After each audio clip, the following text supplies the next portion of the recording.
अब तक आपने देखा भूरावन नामक असुर अपने सैनिकों के साथ ग्रामीणों पर अत्याचार करता है और जबरन माता के पीठ को अपने साथ पाताल लोक ले जाना चाहता है, किंतु वो इसमें असफल हो जाता है। फिर गुरु शुक्राचार्य उसे माया नामक स्त्री से मिलाते हैं और भूरावन को कहते हैं कि माता के पिंड को बल से नहीं छल से प्राप्त करो। फिर भूरावन विश्वकर्मा को माया की मदद से अपने वश में कर लेता है और उनके यंत्र को ले लेता है और उससे धरती पर प्रहार करता है, जिसका प्रभाव समस्त धरती पर पड़ता है। फिर शुक्राचार्य और भूरावन को आभास होता है कि एक छोटा सा यंत्र इतना प्रभावशाली है तो विश्वकर्मा का भूमि छेदन यंत्र कितना अधिक शक्तिशाली होगा। और फिर वो उस यंत्र पर भी अपना अधिकार कर लेते हैं और उसका प्रयोग देवी के शक्तिपीठ को पाताल लाने के लिए करते हैं। इसे देख सभी देवता चिंतित होते हैं और अंततः उस यंत्र का प्रयोग कर देवी के शक्तिपीठ को नष्ट कर देते हैं। ये देख भैरव दंग रह जाते हैं। अब आगे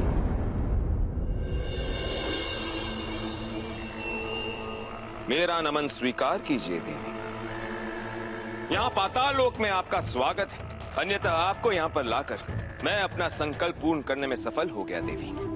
और आज मेरे पितराओं की आत्मा को बड़ी शांति मिली है देवी। देवी, अब आपकी आज्ञा से मैं आपको यहाँ पाताल लोक में स्थापित करने की अनुमति चाहता हूँ। यहाँ स्थापित होकर मेरी मनोरथ सिद्धि को सफल बनाए देवी। ऐसा कदापि नहीं होगा भूरावन। तुम मुझे पाताल लोक में कभी स्थापित नहीं कर पाओगे। कौन रोकेगा मुझे देवी? क्या आपको मेरी शक्ति पर संदेह है? इतना अहंकार अच्छा नहीं असुरराज। अहंकार पतन का कारण बनता है। क्या तुम्हें स्मरण नहीं कि मेरे रक्षक कोई और नहीं, क्षीरकंटक भैरव है। वो मुझे पाताल लोक ढूंढने अवश्य आएंगे। कदाचित तुम उनके कोप से अवगत नहीं हो, अन्यथा तुम मुझे स्वयं ही मुक्त कर देते। देवी, आपका ये क्षीरकंटक भैरव यदि इतने ही समर्थवान होते तो आपको पृथ्वी लोक से यहाँ पाताल लोक में आने ही नहीं देते। वो आपकी रक्षा करने में सक्षम नहीं है देवी। यहाँ पाताल लोक में केवल मेरा साम्राज्य है। यहाँ पर आपको मुक्त करना तो दूर, क्षीरकंटक भैरव का आना भी बहुत कठिन है।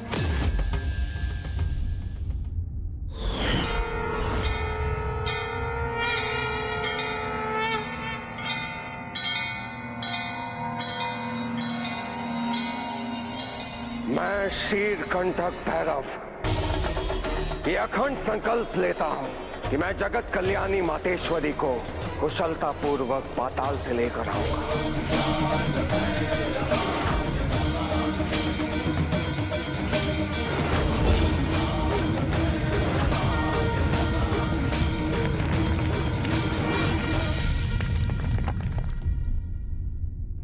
क्षीरकंटक भैरव का ये रौद्र रूप अत्यंत ही भयंकर है। यदि ये क्रोध की अग्नि शांत नहीं हुई तो प्रलय आ जाएगा। आप सत्य कह रहे हैं देवराज इंद्र। वे साक्षात रुद्र के ही अंश हैं। ऐसा संकल्प उन्होंने लिया है जिससे तीनों लोग भयग्रस्त हो गए हैं। ये सही है कि माता को पुनः उनकी शक्तिपीठ का स्थापित करना अत्यंत आवश्यक है, किंतु उसके पूर्व हमें शीघ्र कंटक भैरव के क्रोध को शांत करना होगा, अन्यथा विनाश निश्चित है। शक्तिपीठ को पूर्णमासी के आने से पूर्व पाताल लोक से लाना होगा और उसका उपाय भी ढूंढना होगा। किंतु भैरव के इस क्रोध को शांत करने के लिए हम किसके आश्रय में जाएं? कौन है जो क्षीरकंटक भैरव के क्रोध के तेजस को झेलने में सक्षम है?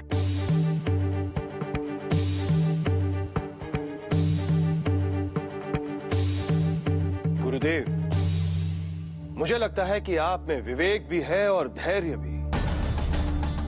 यदि सबको मेरा प्रस्ताव स्वीकार है तो गुरुदेव को ही क्षीरकंटक भैरव के क्रोध को शांत करने के लिए भेजा जाए।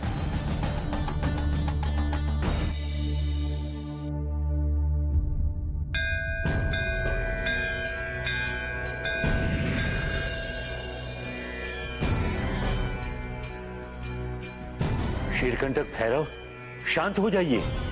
भैरव, कृपया अपने आवेश को कम कीजिए। शांत हो जाइए।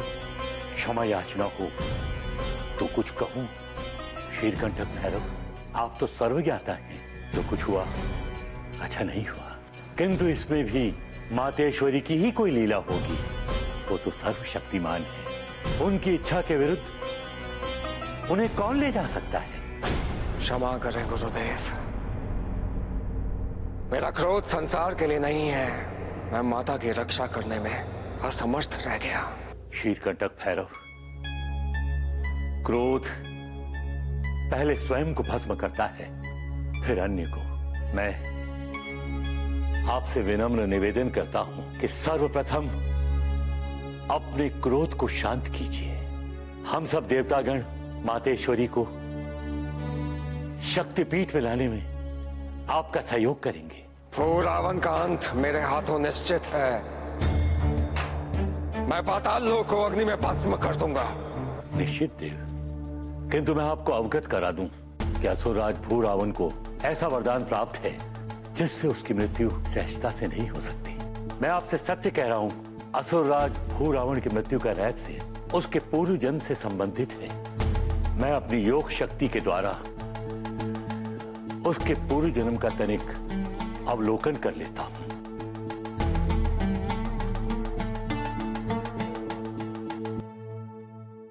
असुरराज भूरावण पूर्व जन्म में नरकासुर था।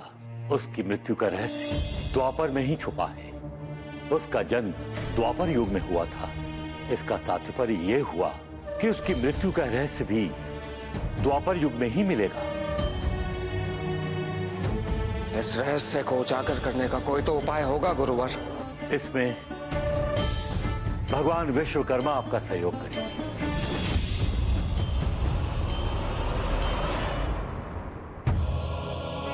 क्षमा करे शीरकंटक भैरव देव, बड़ी विडंबना है कि मेरे उपकरणों का उपयोग विध्वंस और विनाश के लिए किया गया, किंतु हमें शक्तिपीठ को पुनः उसके निवास पर स्थापित कर उसकी आस्था को खंडित करने से रोकना होगा। आपका कथन सत्य है देव। सत्य और धर्म की विजय के लिए मेरा मार्ग प्रशस्त कीजिए। आइए मेरे साथ।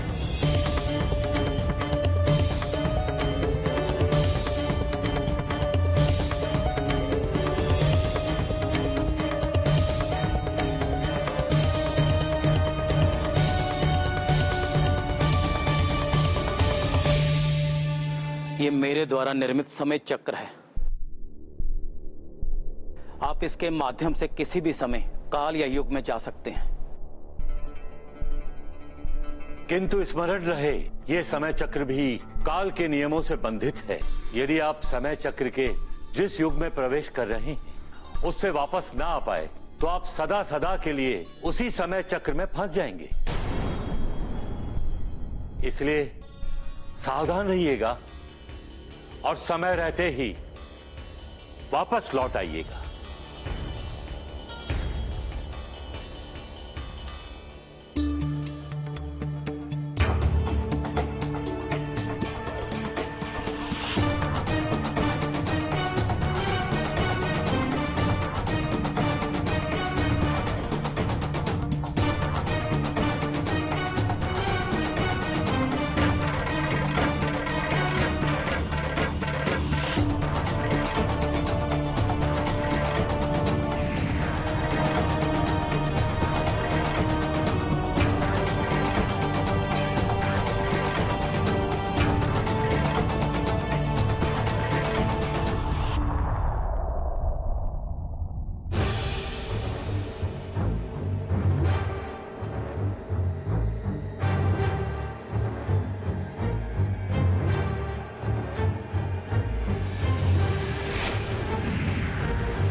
किसी भी वार का प्रभाव नरकासुर पर नहीं हो रहा है। प्रतीत होता है इसका अंत इस प्रकार नहीं होगा। हे परम पिता ब्रह्मा, संसार को विनाश से बचाने के लिए प्रकट इस नरकासुर के अंत का कोई उपाय बताएं ब्रह्मदेव। दर्शन दीजिए ब्रह्मदेव, दर्शन दीजिए। हे नारायण, हे विष्णु अवतार पितांबर कृष्ण, कहिए कैसे स्मरण किया? प्रणाम ब्रह्मदेव।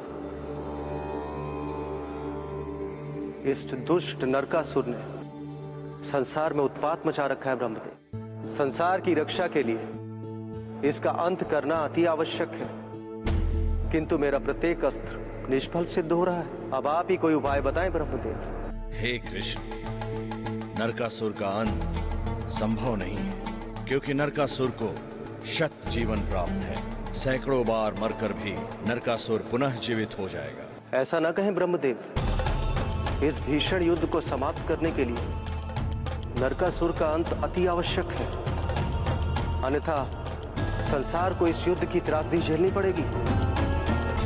हे कृष्ण, नरकासुर के मृत्यु का मात्र एक ही उपाय है। शीघ्र बताएं ब्रह्मदेव, उपाय क्या है? नाग कन्या। नाग कन्या?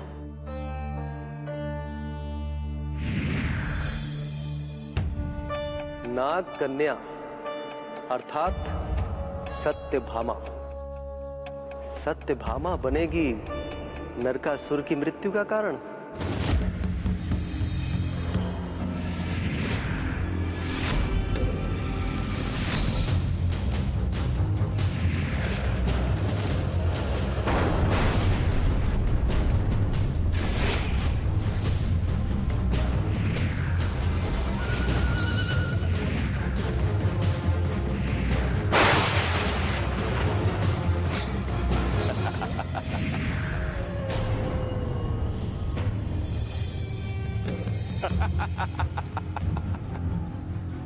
कृष्णा, यह प्रतीत होता है कि हार को सामने देखते हुए तुमने विवेक और लज्जा दोनों का त्याग कर दिया है। एक स्त्री को अपना ढाल बना दिया है तुमने, और वो भी एक साधारण स्त्री।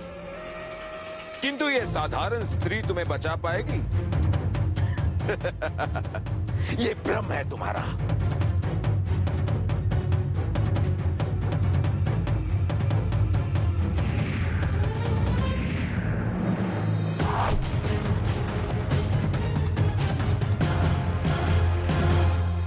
यह संभव है। मेरी मृत्यु नहीं हो सकती, नहीं हो सकती। तुम अवश्य मर सकते हो नरकासुर, क्योंकि मैं कोई साधारण स्त्री नहीं, नाग कन्या हूँ। एक जन्म तो क्या, हर जन्म में मैं ही तुम्हारी मृत्यु का कारण बनूंगी।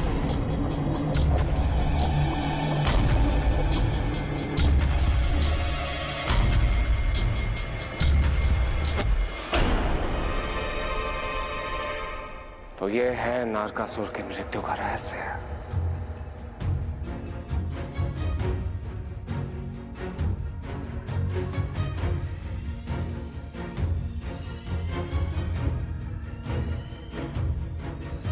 अब इसे क्या हुआ? ये समय चक्र चल क्यों नहीं रहा? ये क्या हो रहा है? बृहस्पति देव ने कहा था यदि मैं निश्चित समय पर नहीं लौटा इसी युग में रह जाऊंगा। नहीं, ऐसा नहीं हो सकता। मुझे लौटना ही होगा, अन्यथा माता को पाताल लोक से लाना असंभव हो जाएगा।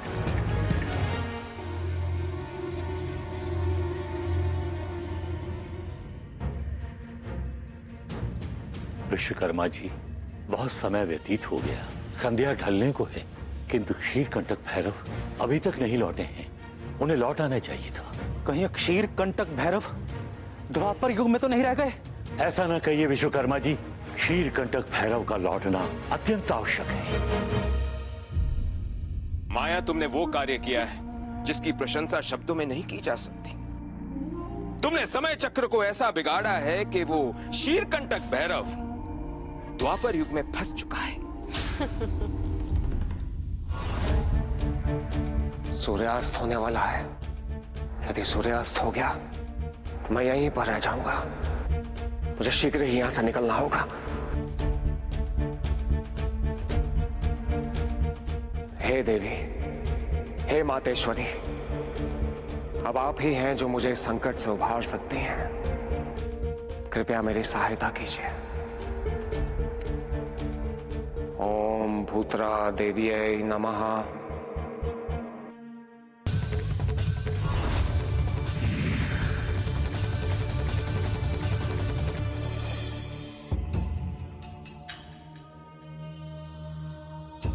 आइए शीरकंटक भैरव, आपने तो हमें चिंतित कर दिया था। बृहस्पति देव, माता की कृपा से मैं सही समय पर निकल पाया। शीरकंटक भैरव, आप लौट तो आए, किंतु जिस कार्य के लिए आप गए थे वो हुआ कि नहीं? अवश्य देवराज, मुझे भू रावण की मृत्यु का रहस्य ज्ञात हो गया है। तो फिर शीघ्र बताइए भैरव देव, क्या उपाय है उस दुष्ट भू रावण को मारने का? उसकी मृत्यु का केवल एक ही उपाय है, नाग कन्या, नाग कन्या, नाग कन्या, नाग कन्या। अर्थात हर जन्म में नारकासुर का वध एक नाग कन्या से ही होगा, और इस जन्म में भी भू रावण का वध एक नाग कन्या ही करेगी। ओह, तब तो हमें शीघ्र ही नाग कन्या को खोजना होगा। किंतु ये नाग कन्या हमें मिलेगी कहां गुरुदेव? नारायण नारायण, प्रणाम भैरव। भू रावण को अन्य असुरों के भांति मूर्ख मत समझिए। वो अत्यंत ही बलशाली, शक्तिशाली और बुद्धिमान है। उसने तो अपने मृत्यु के कारण को भी बंदी बनाकर रखा हुआ है। ये आप क्या कह रहे हैं देवऋषि? ये कैसे संभव है? सत्य कह रहे हैं हम भैरव। उसने नाग देवता की इकलौती पुत्री को पाताल लोक में किसी अज्ञात स्थान पर छिपा कर रखा है।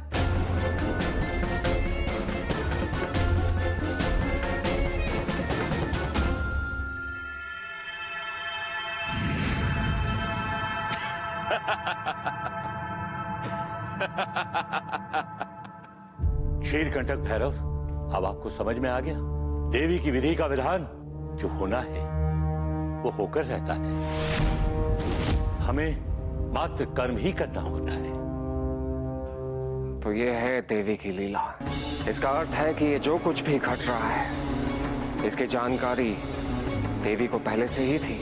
ये सभी देवी की लीला का भाग है, परंतु मुझे किसी भी प्रकार देवी को पाताल लोक से मुक्त कराना ही होगा। क्षमा चाहते हैं भैरव, किंतु यह कार्य इतना सरल नहीं है। हम आप सभी को पहले भी चेतावनी दे चुके हैं कि भू रावण अन्य असुरों के भांति मूर्ख नहीं है। उसने तो अपने प्राण तक स्वयं के शरीर में नहीं रखे। क्या उसके प्राण उसके पास नहीं है? तो फिर किसके पास है? नारायण नारायण, देवराज इंद्र, उसके प्राण उसके शरीर में नहीं अपितु एक भौरे में है।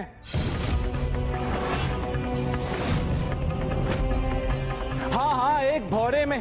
भू रावण को मारने से पूर्व उस भौरे का अंत करना होगा। किंतु समस्या की बात तो यह है कि भू रावण ने उस भौरे को कहां छिपा कर रखा है, यह संसार में किसे भी ज्ञात नहीं है।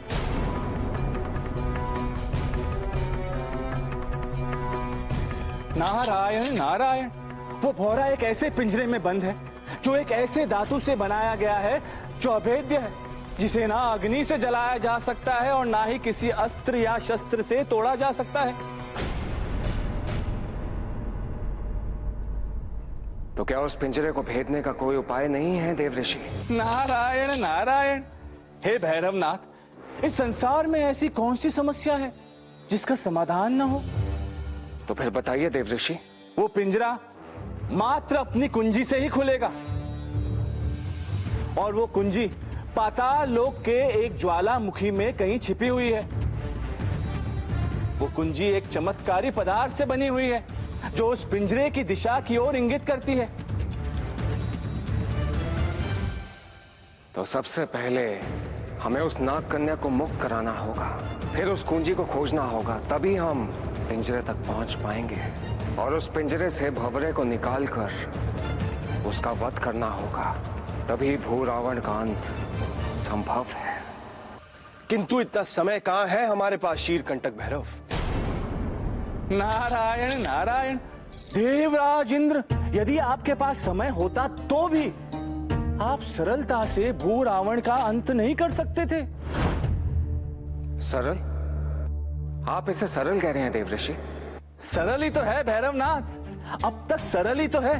देखिए, आप उस पिंजरे तक पहुंच सकते हैं, उस भौरे तक पहुंच सकते हैं, किंतु समस्या की बात तो यह है कि आप उस भौरे का अंत नहीं कर सकते। ये आप क्या कह रहे हैं देवऋषि? आप तो बातों को उलझाते ही जा रहे हैं। नारायण नारायण, हम कहाँ उलझा रहे हैं भैरवनाथ? उलझाया तो भूरावण ने हुआ है।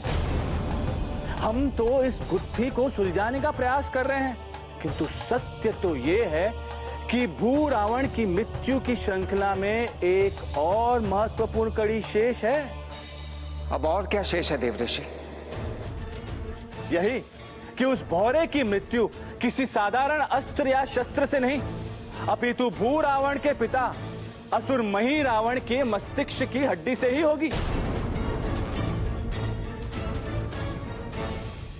आपने तो स्थिति को सुलझाने के स्थान पर और उलझा दिया है देवर्षि। और जब आप इतना कुछ जानते हैं तो इतना भी अवश्य जानते होंगे कि मणि रावण के सर की हड्डी कहां पर स्थित है। हमें ज्ञात है देवराजेंद्र, मही रावण की मृत्यु रण क्षेत्र के समीप के खंडरों में हुई थी। संभव है उसके सिर की हड्डी भी हमें वहीं से प्राप्त हो।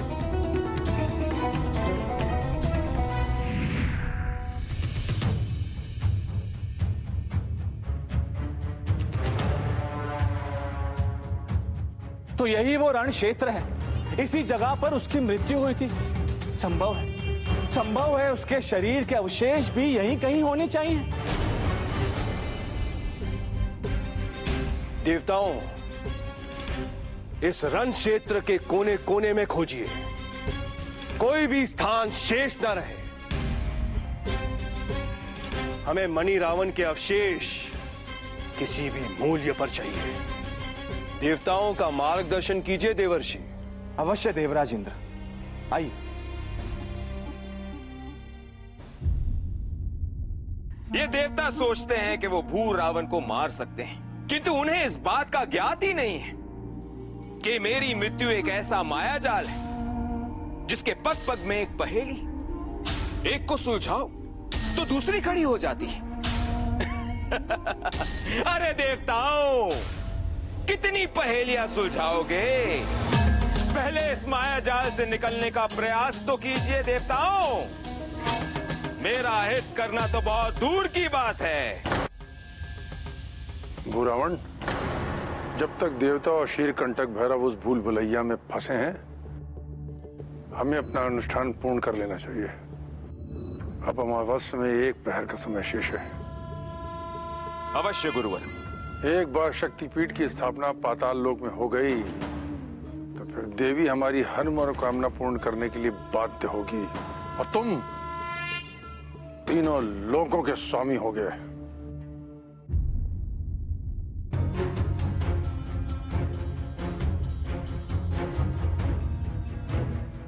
देवऋषि, यहां तो भीषण युद्ध हुआ था। ना जाने कितने असुर और कितने नर मारे गए थे। इतने शरीरों की अस्थियों में हम मणि रावण का सर को कैसे पहचानेंगे? यह तो असंभव कार्य है शीरकंटक भैरव। असंभव संसार में कुछ भी नहीं होता वरुण देव। हे श्रवण देव,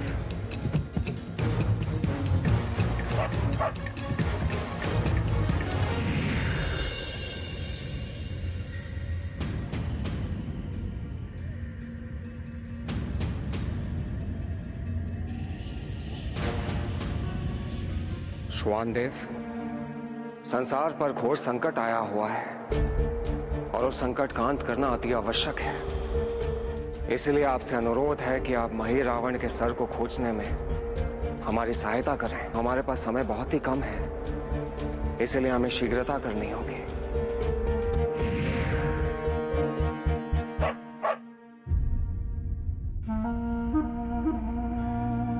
क्षमा कीजिए देवी कि इस प्रकार मैंने आपको बंदी बनाकर रखा है, परंतु मैं क्या करूं देवी? इन देवताओं ने मेरे लिए कोई मार्ग ही नहीं छोड़ रखा है।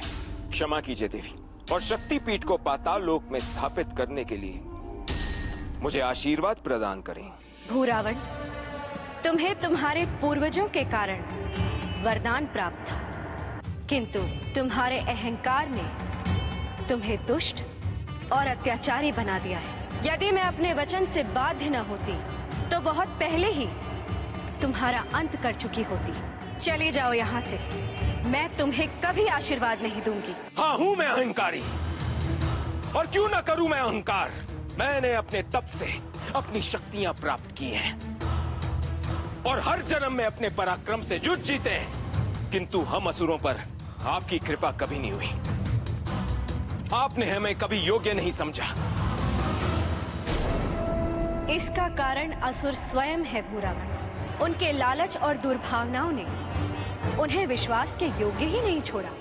असुर सदैव भलाई के मार्ग को छोड़कर बुराई के मार्ग पर चलते हैं। संसार में निर्माण के स्थान पर विध्वंस और सुख के स्थान पर संकट उत्पन्न करते हैं। इसलिए मैं मेरा ये शक्तिपीठ यहाँ पाताल लोक में कभी स्थापित नहीं होने दूंगी। मेरा आशीर्वाद तुम्हें कभी प्राप्त नहीं होगा भूरावन।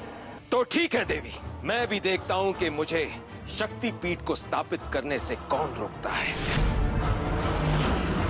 भैरव तुम्हें रोकेंगे भूरावन।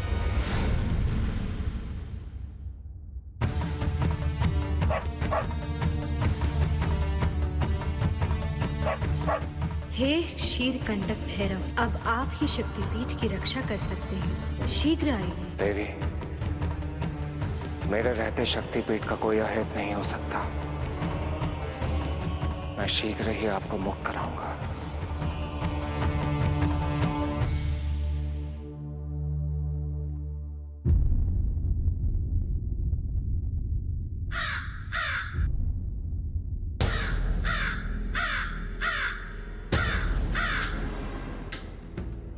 महाराज, अनर्थ हो गया।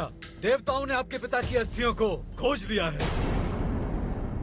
महाराज, कहीं आप इस सूचना से भयभीत तो नहीं है कि देवताओं को आपकी मृत्यु का रहस्य पता चल गया है? मृत्यु के रहस्य को जानना और सारी कड़ियां जोड़कर मुझ तक पहुंचने में बहुत अंतर है माया।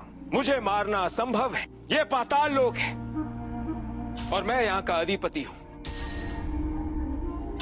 यहाँ की हवाएं भी मेरी अनुमति से चलती हैं माया, और उन्हें लगता है कि वो मुझे यहाँ मार सकते हैं।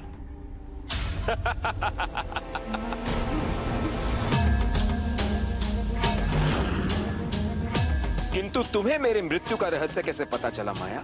मैं माया हूँ असुरराज। भूरावन, शक्तिपीठ की स्थापना का यज्ञ आरंभ होने जा रहा है। तुम्हें इसमें अपना योगदान देना होगा। अवश्य गुरुदेव।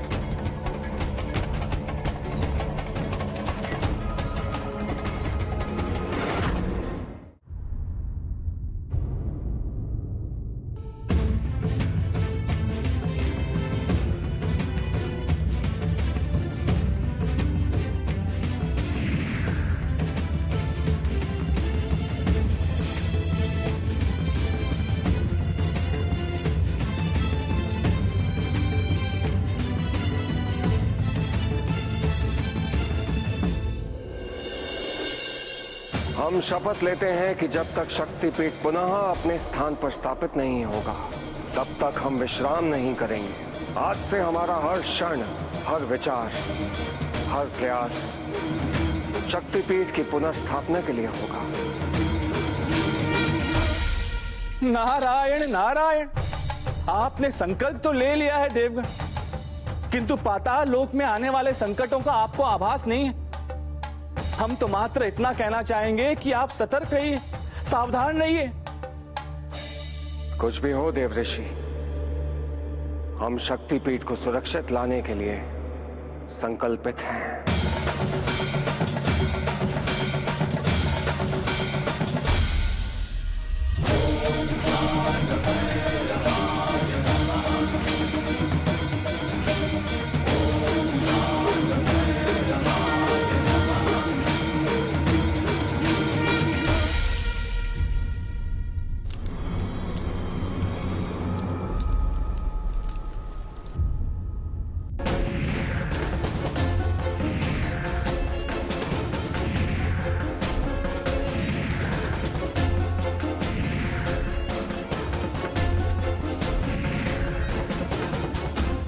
ये पाताल लोक तो सचमुच बहुत भयानक है इंद्रदेव। तभी तो यहाँ असुरों का राज है वरुण देव। देवगण, मैं जाकर नागकन्या को ढूंढता हूं और आप जाके उस पिंजरे को खोजें जिसमें भूरावण के प्राण बसते हैं। अवश्य शीरकंटक भैरव। देवराज, मैं अग्निदेव को लेकर उस पिंजरे की कुंजी को खोजने जा रहा हूं।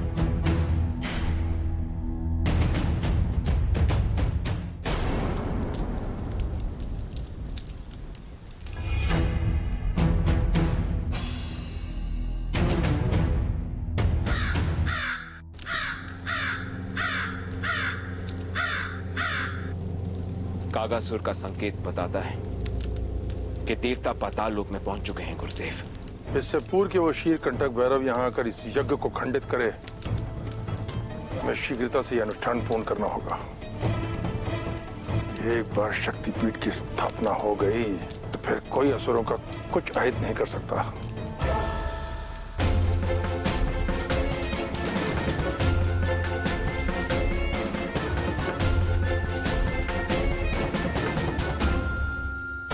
गुरुदेव, प्रतीत होता है कि यही वो ज्वालामुखी है जिसमें वो कुंजी छिपी हुई है। आप मेरी यहाँ प्रतीक्षा कीजिए, मैं अंदर देख के आता हूँ।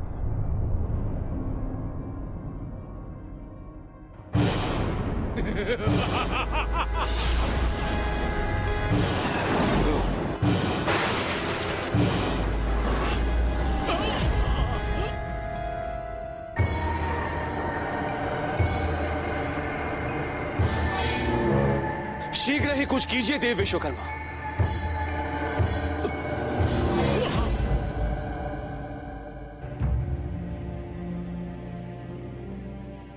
तो मेरा अनुमान सही था, यही है वो कुंजी।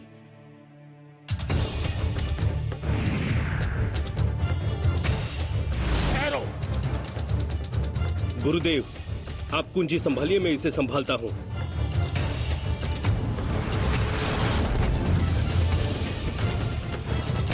मैं जाकर देवराज इंद्र को ये कुंजी पहुंचाता हूं।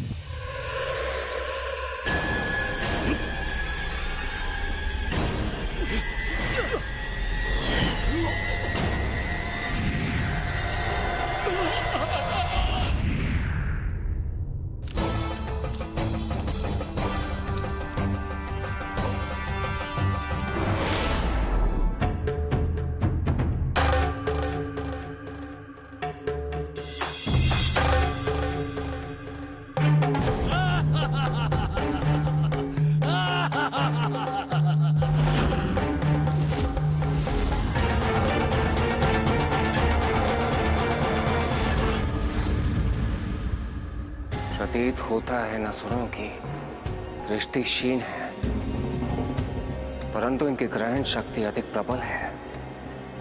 ये बिना देखे मुझ पर वार कर सकते हैं। मुझे सतर्क रहना होगा।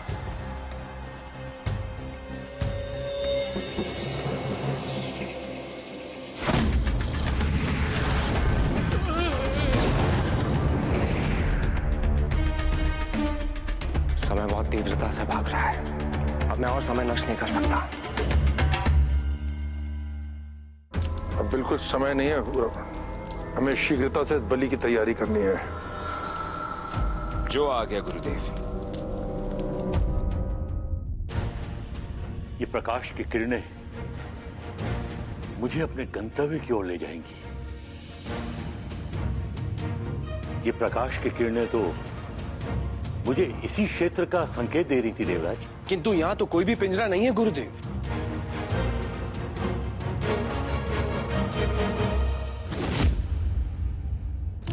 ओम ब्रीम भ्राम त्रीम ताम ताम स्वाहा। वो रावण, हम अपने लक्ष्य के बहुत समीप हैं। बलि के पश्चात हम शक्तिपीठ को पाताल लोक में स्थापित करने में सफल होंगे।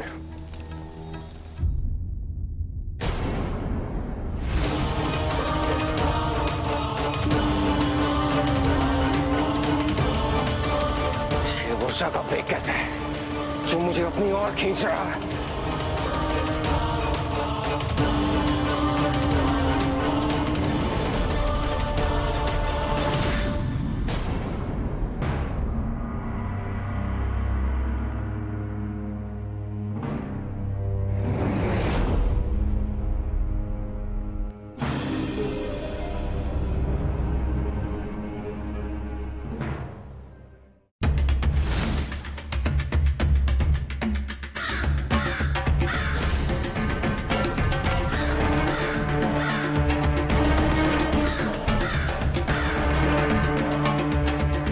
तो अनर्थ हो गया गुरुदेव। कागासुर कुंजी लेकर चला गया।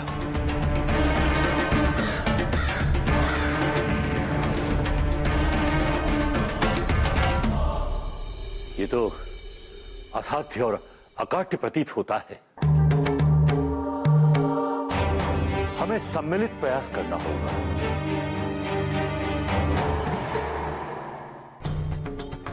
हे मातेश्वरी, शक्ति प्रदान कीजिए। क्षीरकंटक भैरव, इस दानव का अंत करने हेतु आपको सप्तशूल का उपयोग करना होगा।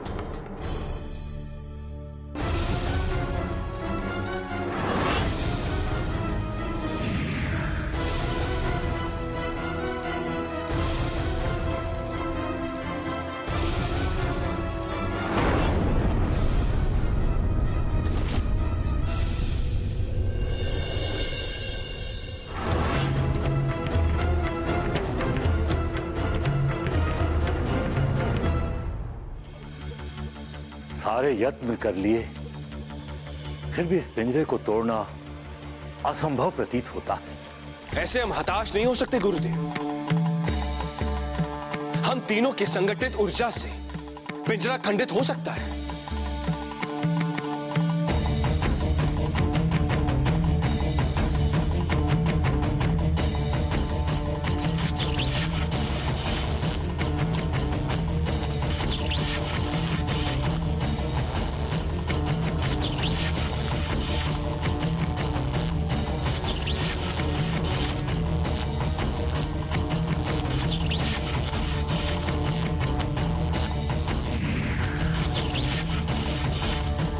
मुझे पकड़ पाना इतना आसान नहीं है।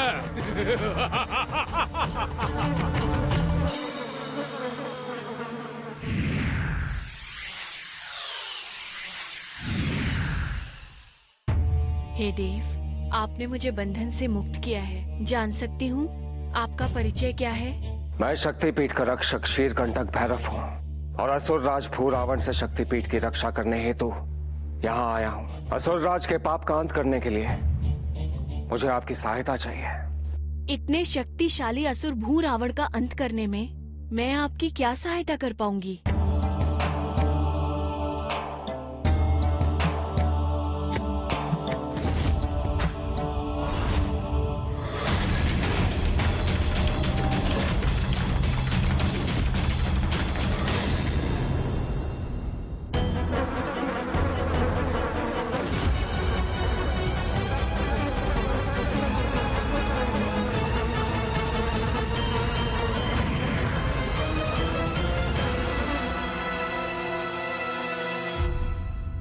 भूरावण, अनुष्ठान संपन्न हुआ। अब तुम बलि चढ़ा सकते हो। जो आ गया गुरुदेव।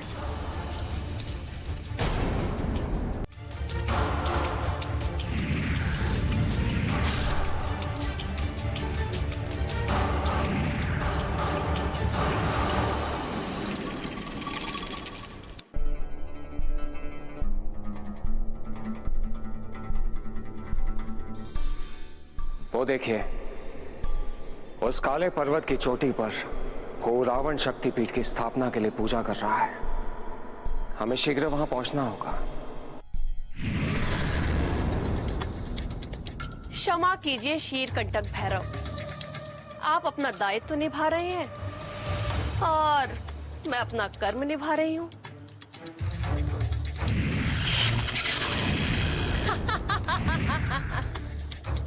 माया को पराजित करना इतना आसान नहीं है भैरव।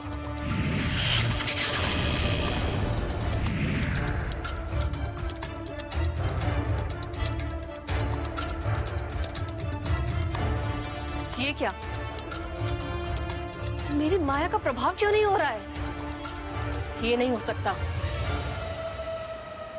तुम्हारा मायावी जाल टूट चुका है माया। तुम्हारी माया का भेद मैं जान चुका हूं। अब तुम्हारा छल नहीं चलेगा। तुम मेरे चक्रव्यूह से अब कैसे मुक्त होगी?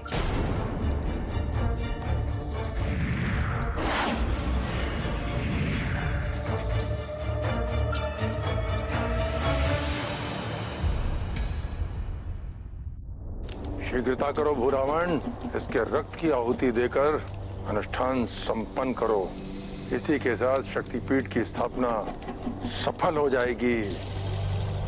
फिर कोई भी इस शक्तिपीठ को यहां से हटा नहीं सकता।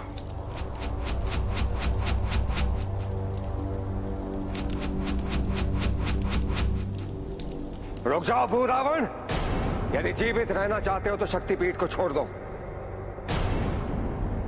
अन्यथा मेरे क्रोध की अग्नि तुम्हें जलाकर भस्म कर देगी।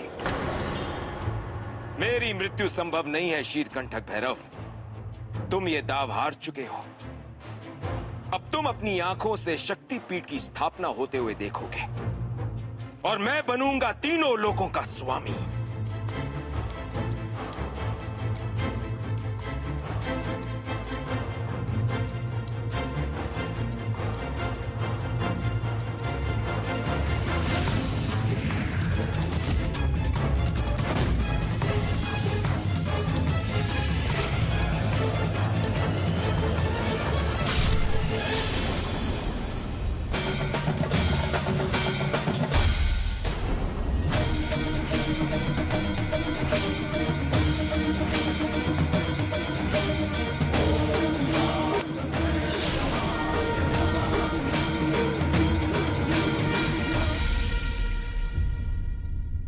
मैं शीरकंटक भैरव की सदैव आभारी रहूंगी। शक्तिपीठ को पुनः स्थापित करके उन्होंने धर्म और आस्था की स्थापना की है। शीरकंटक भैरव सदा के लिए क्षीरग्राम के शक्तिपीठ के रक्षक रहेंगे। माता भूत्रा देवी की जय।